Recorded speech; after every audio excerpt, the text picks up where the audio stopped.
Hello everyone, welcome to my short video. তো প্রথমে তোমাদের সবাইকে জানাচ্ছি হ্যাপি সরস্বতী পূজা।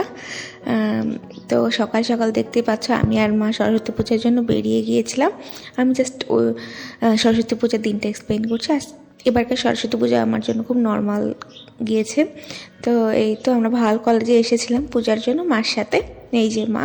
এই তো তারপর পূজাটা স্টার্ট হয়ে গেল। এখানে কিন্তু অনেক মানুষ এসেছিলো। ভাল কলেজে ভালোভাবে পূজাটা হয়। আর মায়ের প্রতিমাটাও কিন্তু অনেক সুন্দর ছিল।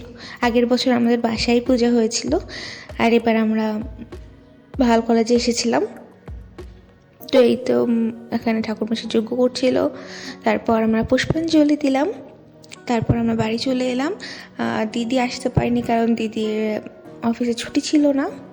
আমাদের ফার্স্টে তো পূজা হচ্ছে, কিন্তু আমি যাইনি, বাসায় থেকেছি। তারপর আসার পর আমরা চিড়ে মুড়ি খেলাম, তারপর পাপা আরও দই, তারপর মিষ্টি নিয়ে এসেছিলো। আর রাতের বেলা আমাদের স্পেশাল ট্রেডিশনাল খাবার, সেটা হলো লাউয়ের ডগা দিয়ে ইলিশ মাছ। So yummy. I hope you like the video. Thank you for watching. Love you all.